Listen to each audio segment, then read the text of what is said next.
శ్రీవాసలక్ష్మణగురోస్తనయం సుశీలం తత్ప్రాప్త సర్వ నిగమాంతరహస్య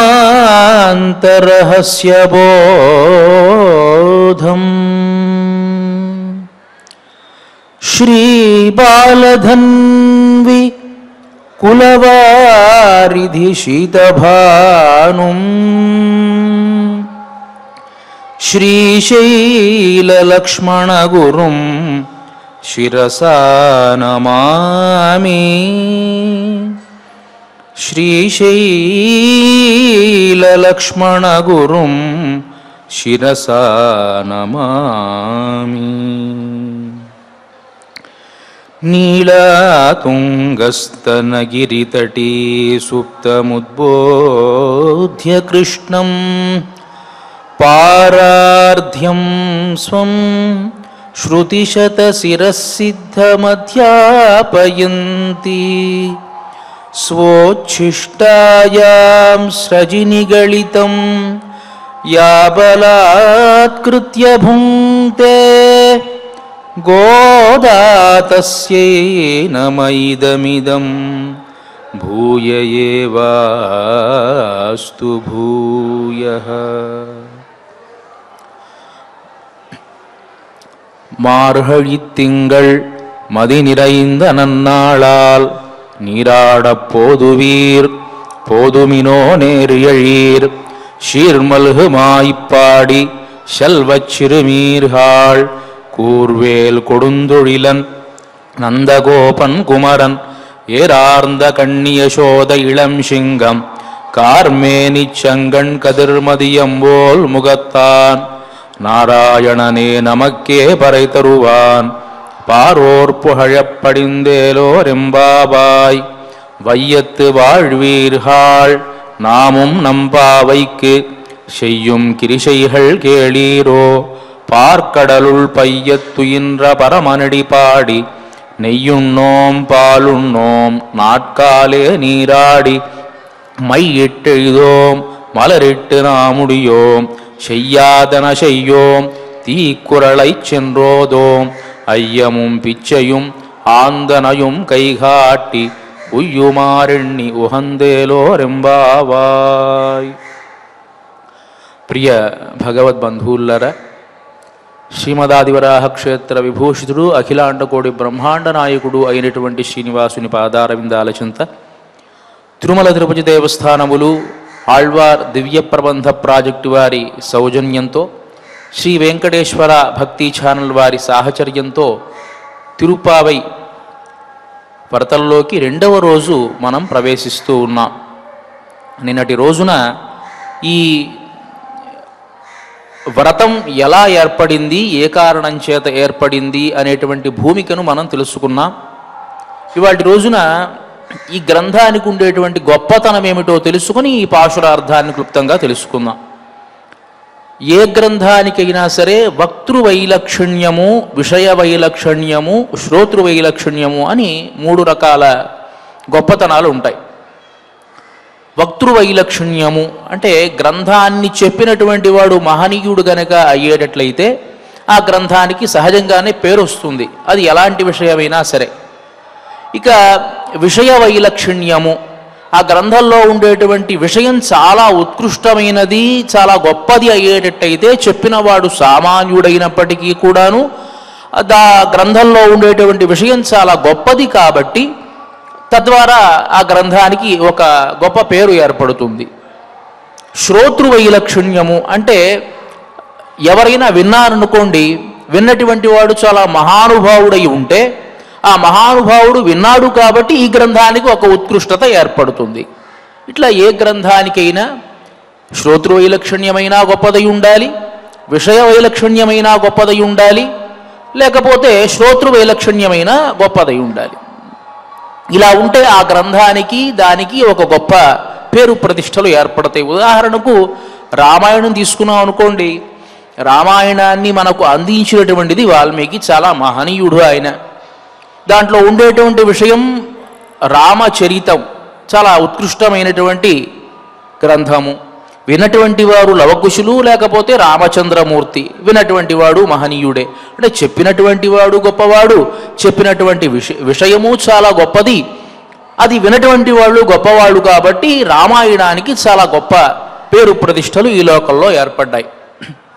ఇలాగే ఏ గ్రంథాన్ని మనం చూసుకున్నా సరే, చెప్పినటువంటి వాడు, వినేటువంటి వాడు, చెప్పినటువంటి విషయము గొప్పదైనప్పుడు ఆ గ్రంథానికి, ఆ విషయానికి చాలా ఉత్కృష్టత ఏర్పడుతుంది అని పెద్దలు మనకు తెలియజేస్తారు.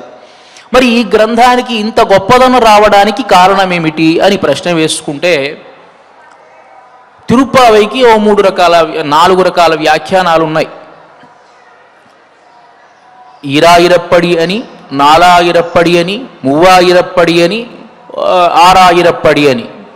ఈ వ్యాఖ్యానాన్ని అందించినటువంటి వారు, ఒక 2 రకాల వ్యాఖ్యానాలు అందించినటువంటి వారు తిరునారాయణ పురత్తు ఆయి అనేటువంటి ఆయన ఈరాయిరప్పడి అనేటువంటి గ్రంథాన్ని, తర్వాత నాలాయిరప్పడి అనేటువంటి వ్యాఖ్యానాన్ని అందించినటువంటి మహనీయులు. ఇంకా మూవాయిరప్పడి అనేటువంటి వ్యాఖ్యానాన్ని అందించినటువంటి వారు వ్యాఖ్యాన చక్రవర్తి అని బిరుదు కలిగినటువంటి పెరియవాచ్యాన్ బిళ్ళై. ఆరాయిరప్పడి అనేటువంటి వ్యాఖ్యానాన్ని అందించినటువంటి వారు అవిహేమణవాళ పెరుమాళ్ నాయనార్ అనేటువంటి ఆయన. ఆ వ్యాఖ్యానం తిరుప్పావైకి చెప్పేటువంటి సందర్భంలో ఈ తిరుప్పావైకి ఇంత గొప్పతనం ఎలా వచ్చింది అని చెప్పేటువంటి ప్రకరణంలో పెరియవాచ్యాన్ బిళ్ళై ఒక విషయాన్ని మనకు తెలియజేస్తారు. దేహ ஆத்மாபிமானிகளுக்கும் ஆத்மஞானம் கைவந்திருக்கும் మహర్షిகளுக்கும் పర్వత పరమాణువొట్టై వాసిపోరు. అంటే తిరుప్పావై ఎందుకు గొప్పది అనే విషయం తెలియజేయాలి కదా. ఆ తెలియజేసేటువంటి సందర్భంలో తిరుప్పావై చెప్పినటువంటి గోదామ్మవారు చాలా గొప్ప ఆమెడ అని తెలియజేయాలి.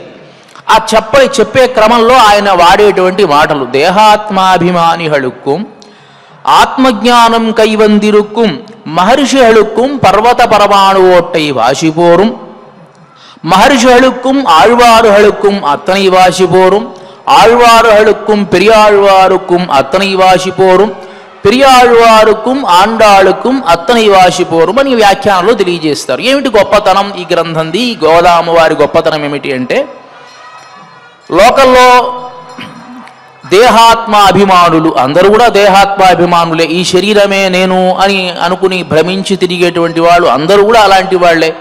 ఎవరైనా ఒక మాట అంటే నన్నంటావా అని అనుకునేటువంటి వాడు, లేకపోతే ఈ శరీరమే ఎప్పుడు కూడా మనల్ని కాపాడుతుంది అని భావించేటువంటి వాళ్ళంతా కూడా దేహాత్మాభిమానులే. అంటే కృష్ణారామ అని అనుకునే అనరు. ఎప్పుడు కూడాను ఈ శరీరము, ఈ శరీరానికి సంబంధించినటువంటి బంధువులు, వీళ్ళు మనకి సహాయం చేసేటువంటి వాళ్ళు, దీని ద్వారా ఆర్జింపబడేటువంటి డబ్బు మనల్ని కాపాడుతుంది అని అనుకుంటూ తిరిగేటువంటి వారిని దేహాత్మాభిమానులు అని అంటాం. అంటే కృష్ణారామ అని అనుకోరు. వాళ్ళ జీవితంలో ఎప్పుడూ కూడాను మనం చాలా గొప్పవాళ్ళం అని అనుకుని తిరిగేటువంటి వాళ్ళు, వీళ్ళు దేహాత్మాభిమానులు అని అంటారు. దీన్ని ఏమంటారంటే చార్వాక మతం అంటారండి. మనకు కనిపించేది ఏదైతే ఉందో అది ఉన్నది, కనిపించింది ఏది కూడా లేదు అని ప్రత్యక్షమేకం చార్వాకా అని. చార్వాక మతంలో ఉండేటువంటి చమత్కారం ఏమిటి అంటే, యావజ్జీవం సుఖం జీవేత్ రుణం కృత్వా ఘృతం పిబేత్ భస్మీభూతస్య దేహస్య పునరాగమనం కుతః. వాళ్ళ సిద్ధాంతం ఏమిటి అంటే, బతికినంతకాలం సుఖంగా బ్రతకాలి. అప్పు చేస్తావో సొప్పు చేస్తావో సుఖంగా అప్పు చేసే సొప్పు చేసే సుఖంగా జీవించాలి. నువ్వు చచ్చిపోయిన తర్వాత మళ్ళీ బతికొస్తావనడానికి ఏదైనా తార్కాణం ఉందా, నమ్మకం ఉన్నదా అని వాళ్ళ సిద్ధాంతం అన్నమాట. ప్రత్యక్షమేకం చార్వాక, కనిపించేటువంటిది మాత్రమే ఉన్నది అని, కనిపించనిది ఏది కూడా లేదు అని నమ్మేటువంటి ఒకానొక సిద్ధాంతం.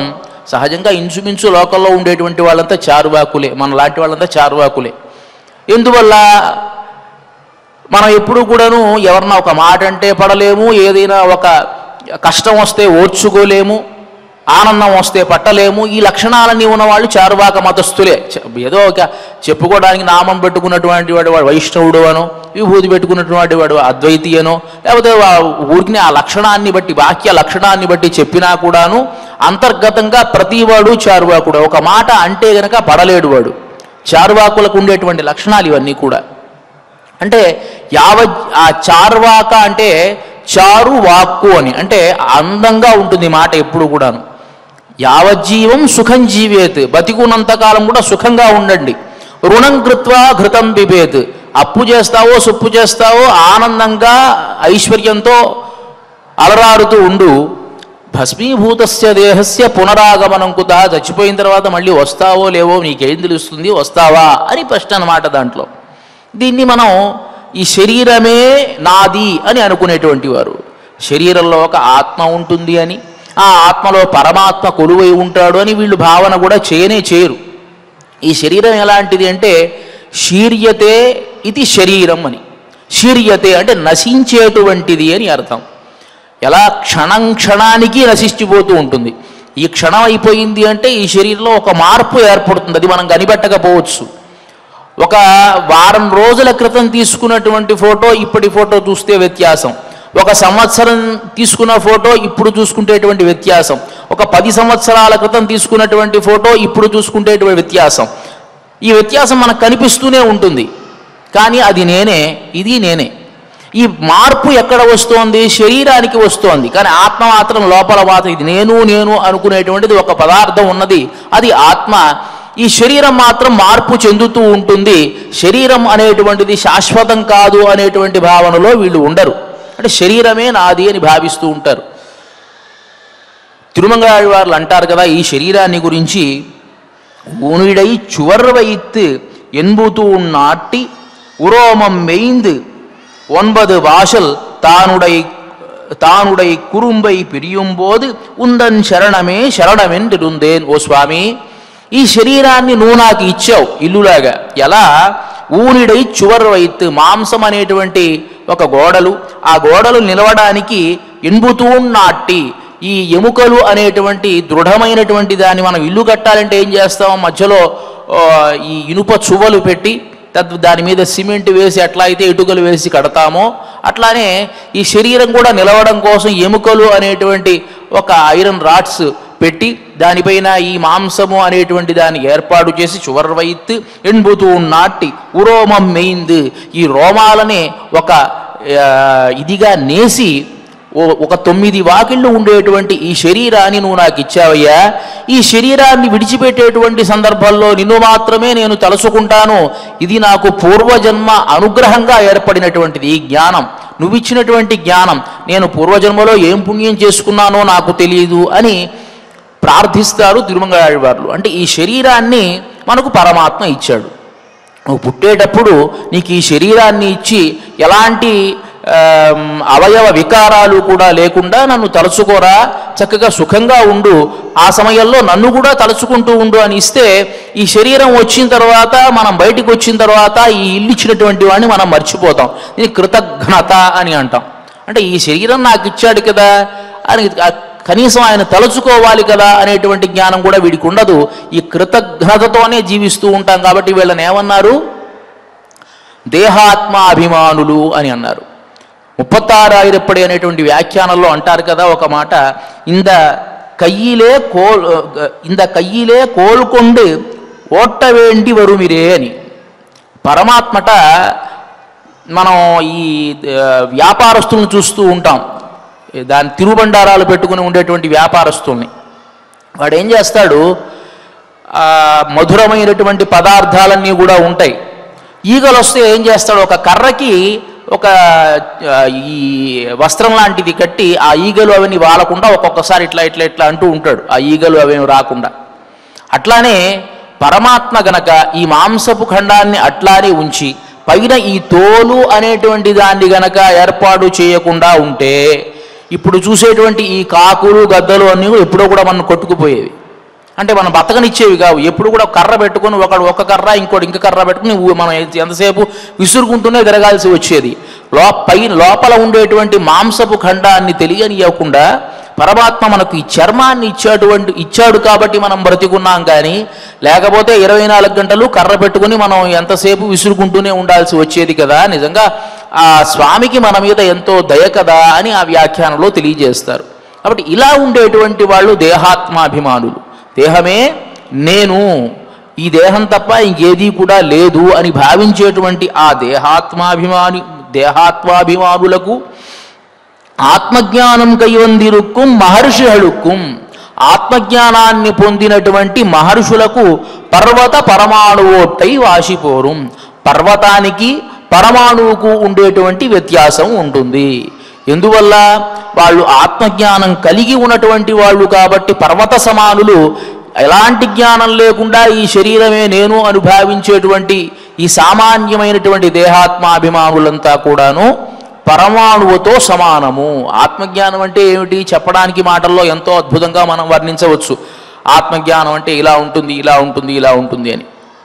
మనకు భాగవతంలో, విష్ణు పురాణంలో ప్రఖ్యాతమైనటువంటి ఒక ఇతివృత్తం ఉన్నదండి. ఈ ఆత్మజ్ఞానాన్ని గురించే చెప్పేటువంటి ఒక ఇతివృత్తం. రాహుగణుడు అనేటువంటి ఒక మహారాజు, సింధు దేశపు రాజు. ఆయన ఆత్మజ్ఞానం గురించి తెలుసుకోవాలి అని బయలుదేరాడు. బయలుదేరి కపిల మహర్షి దగ్గరికి వెళదాం అని బయలుదేరాడు. బయలుదేరేటువంటి సందర్భంలో ఒక పల్లకి, ఆ పల్లకి మోయడానికి ముందు కొంతమంది బోయలు, వెనక కొంతమంది బోయలు ఉన్నారు, మోస్తూ ఉన్నారు. ఎంతసేపు మోస్తారు? వాళ్ళకు కూడా ఓపిక పాపం చచ్చిపోయింది. కొంత దూరం మోసిన తర్వాత ఓపిక తగ్గిపోయింది, అసలు మోయలేకపోతూ ఉన్నారు. పక్కన ఉండేటువంటి మంత్రులు ఈ విషయాన్ని గమనించి రాజుగారికి తెలియజేసి, రాజా వాళ్ళు బాగా ఇబ్బంది పడుతూ ఉన్నారు, ఇంకా ఎవరైనా బోయలు ఉంటే మేము తీసుకొస్తాము అని చెప్పి బయలుదేరి వెళ్ళారు. కొంత పొలిమేరకు వెళ్ళిన తర్వాత, ఊరి పొలిమేరకు వెళ్ళిన తర్వాత బాగా బలిష్టంగా, చక్కగా, ఎలాంటి ఇబ్బంది లేకుండా, అనారోగ్యం లేకుండా మంచి వయస్సులో ఉన్నటువంటి ఒక యువకుడు కనిపించాడు. బాగా బలిష్టంగా ఉన్నాడు, లావుగా. వీళ్ళు అనుకున్నారు కదా 10 మంది చేసేటువంటి పని వీడే చేసేట్టు ఉన్నాడు, కాబట్టి ఇతన్ని కూడా మనం తీసుకుని వెళదాం అని అనుకున్నారు. ఇతన్ని తీసుకుని వెళ్ళారు. తీసుకుని వెళ్ళి అతనేం మాట్లాడటలేదు, ఏమి చేయట్లా, నువ్వు రా అన్నారు. వాళ్ళతో పాటు వెళ్ళిపోయాడు మాట్లాడకుండా, ఏం మాట్లాడకుండా. తీసుకుని వచ్చారు. ఆ పల్లకి ఉండేటువంటి దాన్ని, ఆ పల్లకి దీన్ని అతని మీద వేసేశారు, ఆ బరువుని. సరే మోస్తూ వెళుతున్నాడు ఆయన. ముందు వెళ్ళాడు, వెనకాల కొంతమంది బోయలు ఉన్నారు, వెళుతూ ఉన్నాడు. రాజుగారు లోపల పల్లకిలో ఉన్నారు. ముందుకు బయలుదేరి వెళుతూ ఉంటే ఈ మోసేటువంటి వ్యక్తికి కొన్ని నియమ నిబంధనలు ఉన్నాయి. ఆ మోసేటువంటి వ్యక్తి ఏం సామాన్యుడు కాదు. ఆయనే జడభరతుడు, మహానుభావుడు. ఆయన ఆత్మజ్ఞానం కలిగినటువంటి ఆయన మోస్తూ ఉన్నాడు. ఎదురుగా కొన్ని క్రిమికీటకాదులు కనిపించాయి. మనకి శాస్త్రం ఏం చెబుతుందంటే నేత్రపూదం న్యసేత్పాదం అని. మనం పాదం అడుగు పెడుతూ ఉండేటప్పుడు ఎప్పుడు కూడా కింద చూసుకొని పెట్టాలట. నేత్రపూతం న్యసేత్పాదం. ఎప్పుడైనా మనం పాదం పెట్టేటప్పుడు అక్కడ ఏదైనా క్రిమికీటకాలు ఉన్నాయా, లేకపోతే ఏదైనా అశుద్ధం ఉందా చూసుకుంటూ వెళ్ళాలి మనం. ఎందువల్ల? అదొక దోషం కాబట్టి. ఈయనకి ఆ అలవాటు ఉంది, చూసుకుంటూ వెళుతూ ఉన్నాడు. ఎదురుగా కొన్ని క్రిమికీటకాలు వచ్చాయి. అది తొక్కకుండా ఒకసారి ఒక ఎగిరి కొంచెం ముందుకు వెళ్ళాడు. ఆ ఎగరగానే లోపల ఉండేటువంటి రాజుగారికి కాస్త ఒక్కసారి లోపల ఉండేటువంటి మేనాలో మొదట ఉండేటువంటి ఆ కలప కొట్టుకొని ఒక్కసారి వాడి కళ్ళు బయర్లు గమ్మి కళ్ళల్లో నీళ్ళు వచ్చి వాడి వల్ల కాక ఇదేమిట్రా ఇట్లా ఉందే అని అనుకుని జాగ్రత్తగా వెళ్ళండి అని గదమాయించి, సరే ముందు వెనక వాళ్ళని అడిగాడు, ఏమిటి కారణం ఏమిటి, ఇట్లా అవడానికి కారణం ఏమిటి అని. వాళ్ళన కదా పురతః పీవానః, ఆ ముందు ఉన్నాడే లావుపాటి వాడి వల్ల అంటే మా వల్ల కాదు అన్నారు వాళ్ళు. సరే కొత్తగా వచ్చాడు కదా, మనం ఏదైనా మళ్ళీ మాట్లాడితే బాగుండదు అని మాట్లాడకుండా సరే ఇంకా కొంచెం ముందుకు వెళ్ళాడు. ఇంకా కొంత ముందుకు వెళ్ళిన తర్వాత అక్కడ కొంచెం మళ్ళీ ఇట్లానే ఏదో అశుద్ధం ఏదో కనిపించింది. ఎదురుగా వెళ్ళేవాడు పక్కకి ఎగిరాడు ఆ పల్లకి పట్టుకొని. పల్లకి అతను పట్టుకోవాలా, ఆ పల్లకీలో ఉండేటువంటి దాన్ని ఆయన భుజం పైన వేశాడు. ఆయన మోసుకుంటూ వెళుతున్నాడు. ఆయనేం పట్టించుకోవట్లా, ఏమన్నా ఆయనకి పట్టదు, ఆయన మహానుభావుడు కాబట్టి. ఇలా ఒక్కసారి ఎగిరేటప్పటికీ ఆ లోపల ఉండేటువంటి రాజుగారికి ఈ తలకాయకి బాగా దెబ్బతగిలింది. కోపం వచ్చింది బాగా. కోపం వచ్చి అంటాడు కదా, పీవానోసి సుదృఢోసి ఇది శ్రాంతోసి, ఇంత లావుగా ఉన్నావే, ఇంత దృఢంగా ఉన్నావే, నువ్వు అలసిపోయావా అని చెప్పి, నాహం కిం శ్రాంతో స్యల్పమధ్వానం త్వయోఢా శిబికా మమ కిమాయాస సహోనత్వం పీవానసి నిరీక్ష్యసే. ఏమిటి అప్పుడే అలసిపోయావా? ఈ శిబికని, ఈ పల్లకిని కొంచెం మోయగానే నువ్వు అలసిపోయావా? కిమాయాస సహోనత్వం, కొంచెం కూడా నువ్వు బరువు మోయలేవా? పీవానసి నిరీక్ష్యసే, ఇంత లావుగా ఉన్నావు కదా, ఇంత బలిష్టంగా ఉన్నావు కదా, ఏమి దీన్ని ఈ మాత్రం అయినా మొయ్యలేవా అని అనేటప్పటికీ ఆ మహనీయుడు, ఎవ్వరితోనూ మాట్లాడనటువంటి మహనీయుడు మాట్లాడాడు. అది మనందరికీ అదృష్టం అండి. మహనీయులు మౌనంగా ఉంటే ప్రపంచానికి చాలా ఇబ్బంది. మహనీయులు మాట్లాడితేనే ప్రపంచం బాగుంటుంది. అప్పుడు మాట్లాడాడు ఆయన. ఏం మాట్లాడాడు అంటే, నాహం పీవాన్న చైవోఢా శిబికా భవతో మయా నశ్రాంతోస్మి నవాయాస నోఢవ్యోస్తి మహీపతే. ఓ రాజా, నాహం పీవాన్, నేను లావుగా ఏమి లేనే, నేను లావుపాటి వాడిని కానే. నచైవోఢా శిబికా భవతో మయ, నేను ఈ పల్లకి నేను మోస్తున్నానా, నేను మోయడం లేదే ఈ పల్లకిని. నా శ్రాంతోస్మి, నేనేమీ అలసిపోలేదే. నా శ్రాంతోస్మి నవాయాస, నాకు ఆయాసం ఏమీ లేదే. నోఢవ్యోస్తి మహీపతే, నేనేమి నీ పల్లకి నేను మోయడం లేదే అని అన్నాడు. ఈయన అనుకున్నాడు కదా, వీడు లావుగా ఉండడమే కాదు, వీడి పిచ్చి కూడా ఉంది, వీడితో మాట్లాడడం అనవసరం అని చెప్పి కొంచెం ముందుకు వెళ్ళాడు. ఇట్లానే చేశాడు. సరే ఆగి ఆ పల్లకి దిగి అన్నాడు కదా, ఇంత లావుగా కనిపిస్తున్నావు నువ్వు లావుగా లేనంటావేమిటి, ఈ పల్లకి మొయ్యట్లేదంటావేమిటి, ఈ పల్లకి నీ మీదే ఉన్నది కదా, దీన్ని మొయ్యట్లేదని ఎట్లా అంటావు అంటే అతను ఒక ప్రశ్న వేస్తాడు. ఏమిటి? భూముపాదయుగంత్వాస్తే జంఘే పాదద్వయాశ్రితే ఊర్వోర్జంఘాద్వయావస్థా తదాధారం తదోదరం వక్షస్థలం తదా బాహు స్కంధౌ చోదర సంస్థితౌ స్కంధాశ్రితేయం శిబిక మమ భారోత్ర కింకృత. ఆయన వేసిన ప్రశ్న ఎలాంటిదో చూడండి. నేను మోస్తూ ఉన్నానా? ఈ భూమిపైన నా కాళ్ళు ఉన్నాయి, ఆ కాళ్లపైన పిక్కలు ఉన్నాయి, దానిపైన మోకాళ్ళు ఉన్నాయి, మోకాళ్లపైన తొడలున్నాయి, తొడలపైన నడుము ఉంది, నడుము పైన ఈ ఉదరం ఉన్నది, ఉదరం పైన ఛాతీ ఉన్నది, ఛాతీ పైన భుజాలున్నాయి, భుజాల మీద నీ శిబిక పెట్టాడు. ఎవరు మోస్తున్నారు దీన్ని? ఎవరు మోస్తున్నారు? కాళ్ళు మోస్తూ ఉన్నాయా, పిక్కలు మోస్తూ ఉన్నాయా, తొడలు మోస్తూ ఉన్నాయా, నడుము మోస్తూ ఉన్నదా, ఉదరం మోస్తూ ఉన్నదా, లేకపోతే ఈ భుజాలు ఏం మోస్తూ ఉన్నాయి, దేన్ని మోస్తున్నదో చెప్పు ముందు అన్నాడు ఆయన. ఆయనకి ఆశ్చర్యం వేసింది. నిజంగా ఇతను ఎవరో సామాన్యమైనటువంటి వాడు కాదు. తర్వాత, ఎవరి గురించి ప్రశ్న వేస్తున్నావు నువ్వు? నా గురించి ప్రశ్న వేస్తున్నావా? నేను లావుగా కానీ సన్నగా కానీ ఉండేటువంటి వాడిని కానే, ఈ లావు సన్నం అనేటువంటిది నేను కాదే అని ఆయన అనేటప్పటికీ, నేను అనేటువంటి దానికి అర్థాన్ని తెలుసుకోవడానికి బయలుదేరినటువంటి ఈ రాహుగణుడు అప్పుడు అంటాడు కదా, నువ్వు మహానుభావుడు అయ్యా, నువ్వు ఏదైనా కపిల మహర్షివా, ఆయన దగ్గరికి బయలుదేరాను అలాంటి వాడివా, లేకపోతే నువ్వు అవధూతవా, ఎవరో నువ్వు తెలియజేయవయ్యా అని అంటే అప్పుడు ఆయన అనేకమైనటువంటి జ్ఞాన విశేషాలన్నీ కూడా తెలియజేస్తాడు. ఆ తెలియజేసేటువంటి పరంపరలో అంటాడు కదా, రాజా, ప్రతిదీ కూడా పరిణామాన్ని చెందేటువంటిదే. పరిణామం అనేటువంటిది శరీరానికి తప్ప ఆత్మకు ఉండదు. చూడు, ఒక అద్భుతమైనటువంటి చెట్టు, మొత్తం శాఖోపశాఖలుగా విస్తరించి ఉండేటువంటి ఒక చెట్టు, ఎప్పుడో ఒకడు వస్తాడు, మొత్తం కొట్టేస్తాడు ఆ చెట్టుని ముక్కలు ముక్కలుగా. దాన్ని అప్పుడేమంటాం? దాన్ని మనం చెక్కలు అంటాం. ఆ చెక్కని ఒక అద్భుతమైనటువంటి వడ్రంగి ఒక ఆకృతిని ఒక కళాకృతిగా ఏర్పాటు చేస్తాడు. ఒకడు దాన్ని విగ్రహంగా మలసవచ్చు, ఒకడు దాన్ని పల్లకిగా చేయవచ్చు, ఏదైనా చేయవచ్చు.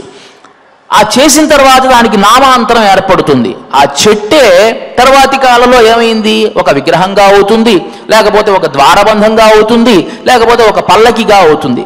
రాజుగారు పల్లకిలో వెళుతూ ఉన్నారు అంటే, లేకపోతే చెక్క మీద బయలుదేరి వెళుతున్నారు రాజు అని అనం. దానికి ఒక రూపం ఏర్పడింది కాబట్టి దాన్ని పల్లకి అంటాము.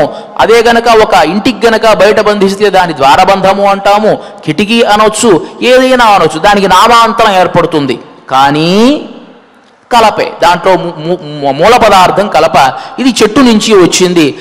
అప్పుడు దాన్ని చెట్టు అన్నాము. చక్కగా పచ్చగా వికసించి మొత్తం శాఖోపశాఖలుగా ఉన్నప్పుడు దాన్ని చెట్టు అన్నాము. దాన్ని కొట్టినప్పుడు కలప అన్నాము. దాని అనేకమైనటువంటి మార్పులకి అనేకమైనటువంటి పేర్లు ఏర్పడ్డాయి. కాబట్టి ఇది శరీరానికి ఉండేటువంటి మార్పులే తప్ప ఆత్మకు ఉండేటువంటి మార్పులు కావు. ఆత్మ వేరు, శరీరం వేరు. ఈ శరీరాన్ని ఆధారంగా చేసుకుని ఆత్మ ఉంటుంది అని చెప్పి అనేకమైనటువంటి విషయాలు తెలియజేసేటువంటి క్రమంలో ఈ ఆత్మజ్ఞానం గురించి అనేకమైన విషయాలు తెలియజేస్తూ రుభు విదాహుడు అనేటువంటి ఒక గురు శిష్యుల సంబంధం గురించి తెలియజేస్తాడు ఆయన. రుభు అనేటువంటి ఒక గొప్ప మహనీయుడు, ఆయన దగ్గర విదాహుడు అనేటువంటి శిష్యుడు. ఈ విదాహుడు ఈ రుభువు అనేటువంటి అతని దగ్గర ఆత్మజ్ఞానం గురించి తెలుసుకోవాలి అని అనుకుంటూ ఉన్నాడు. ఆత్మజ్ఞానం గురించి తెలియజేశాడు ఆయన. ఉపనిషత్తుల్లో ఉండేటువంటి సారాంశం అంతా తెలియజేసి, ఇది ఆత్మజ్ఞానమయ్యా, నీకు అర్థమైందా, నీకు తెలిసిందా అన్నాడు. ఓ అర్థమైపోయింది గురువు గారు అన్నాడు ఆయన. ఎప్పుడైతే అర్థమైపోయిందన్నాడో అర్థమైపోయింది అన్నమాట అది. సరే, చాలా సంతోషం. దీన్నే ఎల్లప్పుడూ కూడా మననం చేస్తూ ఉండు. ఒక విషయాన్ని మనం ఎల్లప్పుడూ మననం చేస్తూ ఉంటే కొంతకాలానికి మనకు మనస్సుకు వంట పడుతుంది. కాబట్టి నేను చెప్పినటువంటి ఈ ఆత్మజ్ఞానానికి సంబంధించినటువంటి విశేషాలని కూడా మననం చేస్తూ ఉండు, క్రమేపీ నీకు జ్ఞానం ఏర్పడుతుంది అన్నాడు. వెళ్ళిపోయాడు ఆయన. ఈ విదాహుడు అనేటువంటి ఆయన చక్కగా ఆ గురువు గారు చెప్పినటువంటి అనేకమైన విషయాలు, ఆత్మజ్ఞానానికి సంబంధించిన విషయాలు ఎప్పుడూ మననం చేసుకుంటూనే ఉన్నాడు.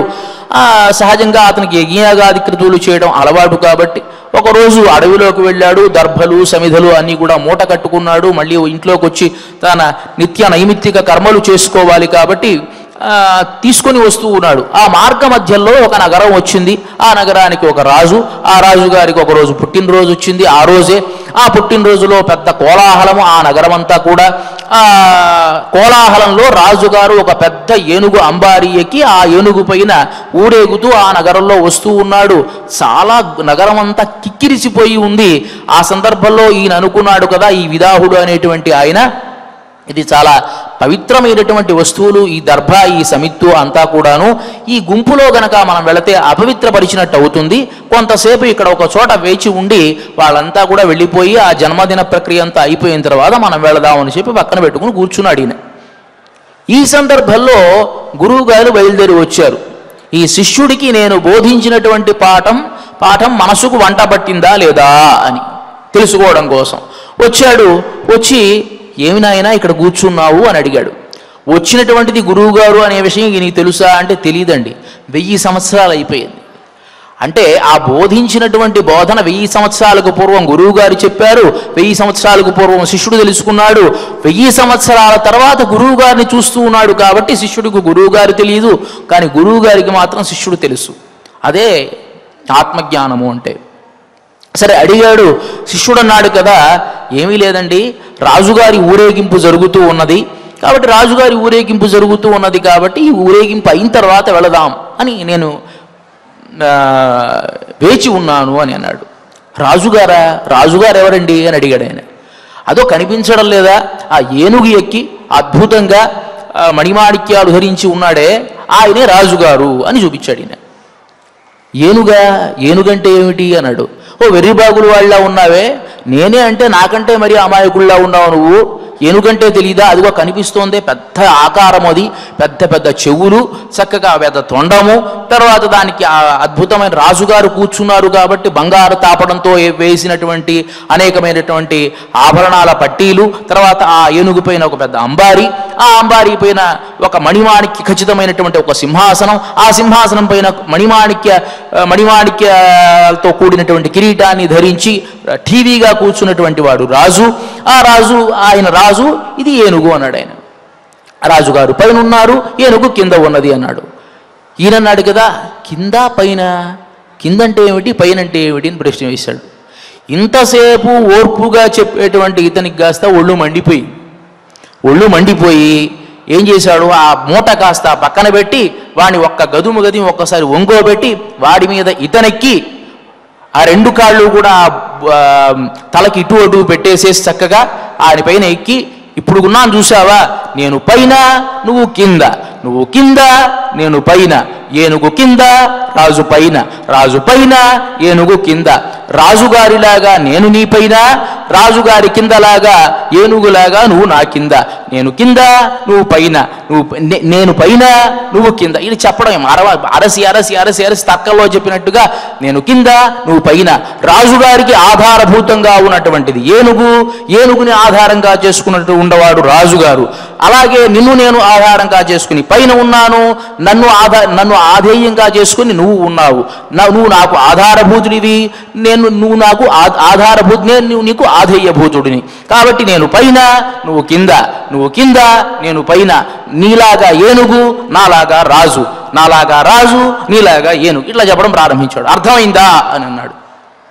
అంతా విన్న తర్వాత నాలాగా నీలాగా, నేను అంటే ఏమిటి నువ్వంటే ఏమిటి అని అడిగాడు ఆయన. ఒక్కసార్లు అతనికి తన గురువు గారు చెప్పినటువంటి పాఠం అంతా ఒక్కసారి గిరగిర తిరిగింది.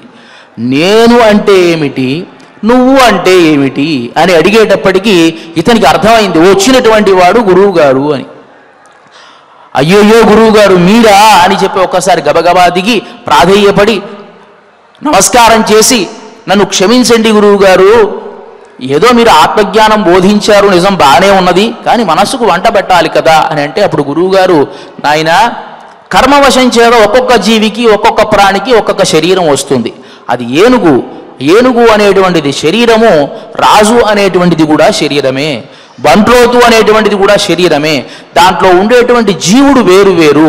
ఆ జీవుడు కర్మవశం చేత ఒక శరీరాన్ని పొందుతాడు కాబట్టి ఆ శరీరం ఇంకో శరీరాన్ని మొయ్యొచ్చు, కానీ ఆత్మ ఇంకో ఆత్మని మొయ్యదు. ఆ ఏనుగు శరీరంలో ఉండేటువంటి ఆత్మ ఏదో కర్మవశం చేత ఏనుగులా పుట్టింది, అది రాజును మొయ్యాల్సిన బాధ్యత ఉన్నది కాబట్టి రాజుని మోస్తూ ఉన్నది. మోసేటువంటిది శరీరమే తప్ప ఆత్మ కానే కాదు.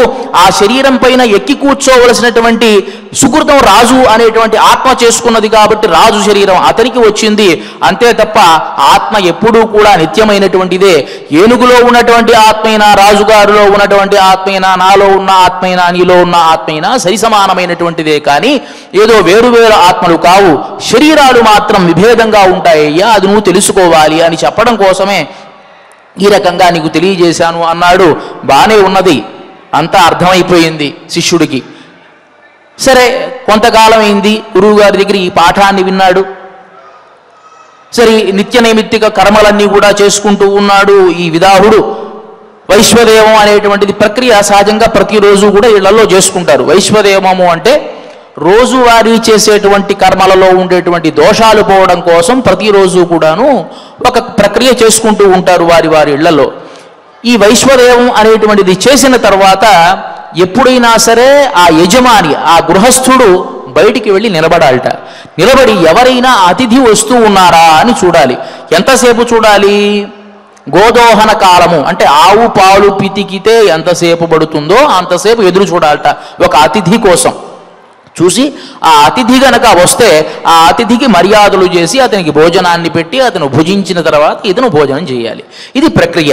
సరే, ఈ విదాహుడు అనేటువంటి ఆయన చక్కగా ఆ వైశ్వదేవం చేశాడు. అతిథి కోసం ఎదురు చూస్తూ ఉన్నాడు. ఈ లోపల మళ్ళీ గురువుగారు వచ్చారు. గురువుగారు అనే విషయం ఇతనికి తెలియదు. అదే చమత్కారం. అంటే 1000 సంవత్సరాలు అంటే వాళ్ళ కాలము, ఆయుర్దాయం అంత దీర్ఘమైంది కాబట్టి మనమే ఇప్పుడు ఒక మనిషిని చూస్తే ఒక నెల ఊరికి అట్లా మాట్లాడించాం అనుకోండి, ఒక 2-3 నెలల తర్వాత ఆ మనిషిని ఎక్కడో చూసాము అని గుర్తుంటుంది, కానీ అతని పేరేంటో తెలియదు, అతని ఊరేంటో తెలియదు. మనకు కూడా అంతే. నవ్వితే అతనికి గుర్తుంటే ఉండవచ్చునేమో, అది కూడా చెప్పలేము. అతను గుర్తుపెట్టుకోవాలి అని కూడా గుర్తుపెట్టుకుంటాడు, లేకపోతే గుర్తుపెట్టుకోడు అతను కూడా. మరి 1000 సంవత్సరాలంటే ఎవరికి మాత్రం గుర్తుంటుంది? అలాగే సరే, ఈ గురువుగారు వచ్చారు. వచ్చేటప్పటికి ఏమండి మా ఇంట్లోకి వేయించేసి చక్కగా భోజనం చేయండి, మమ్మల్ని అనుగ్రహించండి అన్నాడు. ఆయన వచ్చాడు. వచ్చి ఇంట్లో ఏం వండారు అని అడిగాడు ఆయన. ఏంటి 12-1 గంటకి 12-1 గంటకి ఏం వండారు అంటే, మీరు ఏ పదార్థం చెప్తారో ఆ పదార్థం వండుతారండి, ఇంట్లో అయితే ఈ పదార్థాలు వండారు అన్నాడు. ఇవన్నీ నాకు కాదయ్యా, నాకు కావాల్సిన పదార్థాలు చెప్తాను విను. నాకు వడ కావాలి, తర్వాత అనేకమైనటువంటి హోరలు కావాలి, అనేకమైన చిత్రాన్నాలు కావాలి, తర్వాత పెరుగు పులుసు కావాలి, ఇట్లా రకరకాలుగా ఏదో కోరాడు ఆయన. ఆ మహాపతివ్రత కాబట్టి, మహా ఇల్లాలు కాబట్టి 1 గంటకి ఎవడన్నా వండుతాడా?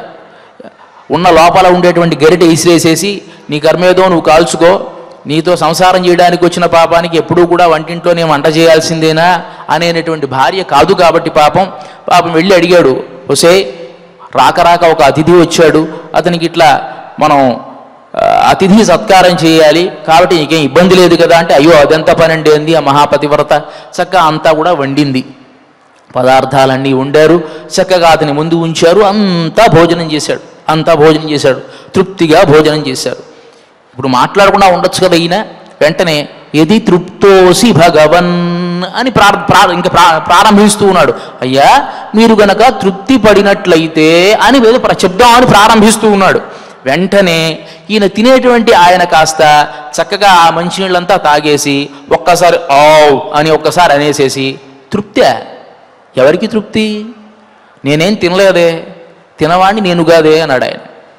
ఈయనకి కాస్త ఏం అర్థం కాల. లోపలికి వెళ్ళి పదార్థాలు చూద్దామంటే లోపల అన్ని గిన్నెలు ఖాళీగానే ఉన్నాయి. ఈయన తినలేదంటాడే, మొత్తం తినేశాడు. నేను తిన్నానా అని అడుగుతాడు, నేను తృప్తి పడేది ఏమిటి అని అడుగుతాడు. ఈయన ఏమనాలి అని చెప్పి, ఏదేమిటండి మొత్తం పదార్థాలని తినేశారు కదా, మీరు తిన్నారు కదా, మీరే కదా తిన్నది అని అంటే, నేను తిన్నానా? నేనేం తినలేదే, తిన్నవాణ్ణి నేను కాదు, తినవాణ్ణి నేను కాదు, నేను తృప్తి పడను. తిన్నవాణ్ణి నేను కానప్పుడు నేనెట్లా తృప్తి పడతాను అని నేను తిన్నానా అని అడుగుతూ ఉంటే మళ్ళీ అతనికి గుర్తొచ్చింది నేనా అనేటువంటి ఆ దీనికి. ఓహో ఈయన గురువుగారు అని ఆయన పాదాలపై పడి మళ్ళీ ప్రశ్న వేస్తే ఆయన చెప్పాడు, ఈ శరీరానికే తప్ప ఈ ఆకలి దప్పులు ఇంకెవరికి కూడా ఉండవు. ఈ ఆకలి దప్పులన్నీ కూడాను ఈ శరీరానికి దేని వల్ల ఆత్మ లోపల ఉన్నది. ఆత్మకి ఆకలి అనేటువంటిది ఉండదు, దాహము అనేటువంటిది ఉండదు, బాధ అనేటువంటిది ఉండదు, ఏది కూడా ఉండదు. మరి అలాంటి ఆ ఆత్మజ్ఞానాన్ని చాలా వివరంగా విస్తృతంగా మనకు ఆ భాగవతంలో కానీ ఆ విష్ణు పురాణంలో కానీ చర్చ చేయడం జరుగుతుంది. ఇలాంటి ఆత్మజ్ఞానం కలిగినటువంటి మహర్షులకు ఈ దేహాత్మాభిమానం కలిగినటువంటి వీరికి పర్వత పరమాణు వ్యత్యాసం ఉంటుందట. అట్లా ఈ మహర్షులకు ఈ ఆళ్వార్లకు పర్వత పరమాణు వ్యత్యాసం ఉన్నది అని తెలియజేస్తున్నారు. ఎలా వ్యత్యాసం ఉన్నది అంటే, మహర్షులు చాలా కష్టపడి తమ శరీరాలను కృషింపచేసుకొని ఈ ఆత్మజ్ఞానం పొందడానికి ఎంతో కష్టపడితే, ఆళ్వార్లకు అలా కాదట, పరమాత్మ వారికే వచ్చేట్టుగా అనుగ్రహించట. మయర్వర మదీనలం అరుళినన్ యవనవన్, ఈ జ్ఞానం వారికే కలిగేట్టుగా పరమాత్మ వారికి అందజేశాడు కాబట్టి, ఎలాంటి కష్టము లేకుండా అందజేశాడు కాబట్టి మహర్షులకు ఆళ్వార్లకు అంత వ్యత్యాసం ఉంటుంది. మరి ఆ ఆళ్వార్లలో ఉన్నటువంటి పెరియాళ్వార్లకు అంత వ్యత్యాసం ఉంటుంది, ఆ పెరియాళ్వార్లకు గోదాదేవికి అంత వ్యత్యాసం ఉంటుంది. అంటే పర్వత పరమాణు వ్యత్యాసం ఉంటుంది. కాబట్టి వక్తృవైలక్షణ్యమైనటువంటి ఈ గ్రంథము చాలా గొప్పది అని చెబుతూ, ఈ గ్రంథాన్ని మనకు ఉపోద్ఘాతంలో ఈ గొప్పతనానంతా తెలియజేస్తూ గోదాదేవి తాను గోపికగా భావన చేసి ఈ వ్రతాన్ని ప్రారంభించింది అని నిన్నటి రోజున మనం చెప్పుకున్నాం. ఈ వ్రతం ప్రారంభించేటువంటి మార్గళి తింగళ్ మది నిరైంద నన్నాడాల్ నీరాడపోదువీర్ పోదువినో నేర్గెళీర్ అని ఆ వ్రతం తాము చేద్దాం అనుకునేటువంటి కాలాన్ని ఆమె కీర్తిస్తూ ఉన్నారు మొదటి పాశురంలో. ఎంత ఆశ్చర్యకరమైనటువంటిది! కాలం నిరవచ్ఛిన్నంగా వెళ్తూ ఉండేటువంటిదే. కాలం అనేటువంటి దానికి ఒక ప్రవాహం పోతూ ఉన్నట్టుగా ఉంటుంది. కాలానికి ఇదమిత్తం అనేది ఏది ఉండదు. కాలం ఎప్పుడూ ఒకే రకంగా ఉంటుంది. ఆ కాలానికి మనమే కొన్ని రూప విభాగాలు ఏర్పాటు చేసుకుంటూ ఉంటాం. ఎలా? ఈ కాలంలో కనుక నాకు ఉద్యోగం వచ్చిందనుకోండి, ఈరోజు ఈ ఫలానా డేట్లో నాకు ఉద్యోగం వచ్చింది అని ఒకడు గుర్తుపెట్టుకుంటాడు. ఈరోజు వివాహం అయిందనుకోండి, ఫలానా రోజు నాకు వివాహం అయింది అని ఒకడు గుర్తుపెట్టుకుంటాడు. ఈరోజు తనకు కావలసినటువంటి వాడు మరణించాడనుకోండి, ఈరోజు ఫలానా వాడు మరణించాడు అని గుర్తుపెట్టుకుంటాడు. ఈరోజు నాకు ఏదన్నా నష్టం జరిగిందనుకోండి, ఈరోజు నాకు నష్టం జరిగింది అని ఒకటి రాసుకుంటాడు. కానీ కాలం ఒకటే. అదే 17వ తేదీ, అదే 12వ నెల, అదే 2024. కానీ ఈ ఒక్క రోజులో జరిగేటువంటి మార్పులు ఒక్కొక్కరికి ఒక్కొక్క పరిణామాన్ని తెలియజేస్తుంది. అలాంటి ఆ కాలంలో కూడా అలా అపరిచ్ఛిన్నమైనటువంటి ఆ కాలము ఇప్పుడు మనకు పరమాత్మపరంగా మనం ధ్యానం చేసుకోవడానికి అనుకూలంగా ఉన్నదే అని చెబుతూ మార్గళి తింగళ్ మది నిరైందర్ అన్నాడాల్ నీరాడ పోదువీర్ పోదువినో నేర్గెళీర్. అమ్మా, మనమంతా వ్రత స్నానం చేద్దామని అనుకుంటూ ఉన్నాం కదా. నీరాడ పోదువీర్ పోదువినో నేర్గెళీర్. మంచి ఆభరణాలు ధరించినటువంటి వారులారా, శీర్బల్ఘమాయిప్పాడి శల్వ చిరునీర్ఘాళ్. ఈ గోకులలో ఐశ్వర్యం తొలతూగేటువంటి ఈ గోకులలో అదృష్టంగా వచ్చి జన్మించినటువంటి అదృష్టవంతులు మీరు. ఎట్లా అని అంటారా, కృష్ణుడు పుట్టినటువంటి సందర్భంలో కృష్ణుడి సమవయస్కులుగా పుట్టడం అనేటువంటిది మీ అదృష్టమమ్మా. కాబట్టి శల్వ చిరునీర్ఘాళ్ కూర్వేలు కొడుంతొయిల్ నందగోపన్ కుమరన్. చాలా పదునైనటువంటి వేలాయుధాన్ని ధరించినటువంటి నందగోపుడి యొక్క కుమారుడైనటువంటి వాడు, యశోదానందనుడైనటువంటి ఆ కృష్ణ పరమాత్మను యశోద ఇళం సింగం కార్మే నిత్యంగన్ కదిర్మదియంబోల్ ముగత్తాన్ నారాయణనే నమక్కే పరైతరువాన్. ఆ అవతారం చేసినటువంటి వాడు, కృష్ణ పరమాత్మగా అవతారం చేసినటువంటి ఆ నారాయణుడే మనకు ఆ పరై అనేటువంటి ఫలితాన్ని ఇస్తారు. నమక్కే పరితరువాన్ పారోర్పొగ పడిందేలో రెంబావాయ్. అందరూ చూస్తూ ఉండగా మనం ఆనందిస్తూ ఉందాము ఈ వ్రతాన్ని చేసి అని చెప్పి మొదటి పాశురంలో తెలియజేస్తూ, రెండవ పాశురంలో వయత్తు వాళ్ళు వీర్హాళ్ నామం నంబావైకి. అమ్మా, ఈ భూలోకంలో ఎవరైనా సరే సత్కర్మ చెయ్యాలి అనేటువంటి భావన రావడం చాలా కష్టం. ఆ భావన మనందరికీ కూడా వచ్చింది. మనమంతా ఎంతో అదృష్టవంతులం. వయ్యత్తు వాళ్వీర్గాళ్ నామం నంబావైక్కు శయ్యం గిరిశహల్ కేళీరో. మన వ్రతానికి చేసేటువంటి ఆచరించేటువంటి నియమాలు ఒకసారి వినండి. செய்யும் கிரிஷால் கேளீரோ பார்க்கடலுள் பையெத்துகின்ற పరమనడి పాడి నెయ్యున్నోం పాలున్నోం నాట్కాలే నీరాడి. పరమపదంలో వేంచేసి ఉన్నటువంటి ఆ స్వామి యొక్క పాదార విందాలను ధ్యానం చేస్తూ ఎల్లప్పుడూ కూడా మనం ఇప్పుడు ఈ వ్రతం చేస్తూ ఉన్నాం కాబట్టి ఈ వ్రత సమయంలో పాలను గాని నేతిని గాని భుజించకుండా, అదే సందర్భంలో అలంకారప్రాయమైనటువంటి పుష్పాలు మొదలైనటువంటి వాటిని ధరించకుండా, నాట్కాలే నీరాడి మయ్యిట్టైధోం వేకువజామునే లేచి అలంకారమైనటువంటి పదార్థాలన్నీ కూడా విసర్జించి మయ్యిట్టైధోం మలరిట్టి నాముడియోం శయ్యాదన శయ్యోం. పెద్దలు ఆచరించనటువంటి ఎలాంటి పనులు కూడా మనం కూడా ఆచరించకుండా తీక్కురలై చంద్రోదోం పరుషమైనటువంటి మాటలు మాట్లాడకుండా ఈ నెల రోజులు అయ్యముం పిచ్చయ్యం ఆందనయం కైఘాటి. పెద్దవారు ఎవరైనా వస్తే మనకు తోచినంత సాయాన్ని మనం వారికి అందించి అయ్యో మనం ఇంతే ఇవ్వగలిగామే అనేటువంటి భావన మనం పొంది అయ్యముం పిచ్చనియం ఆందనయం కైఘాటి ఉయ్యుమారిని ఉహంది. మనమంతా కూడా ఉద్ధరింపబడదాం, పరమాత్మ యొక్క అనుగ్రహాన్ని పొందుదాం అని చెప్పి రెండవ పాశురం ద్వారా మనకు తెలియజేశారు. రేపటి నుంచి పాశుర అర్థాన్ని చాలా వివరంగా మనం చెప్పుకునేటువంటి ప్రయత్నం చేసుకుందాం. అంతవరకు శ్రీయకాంతాయ కళ్యాణ నిధయేర్థిన శ్రీవేంకట నివాసాయ శ్రీనివాసాయ మంగళం.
ఓం నమో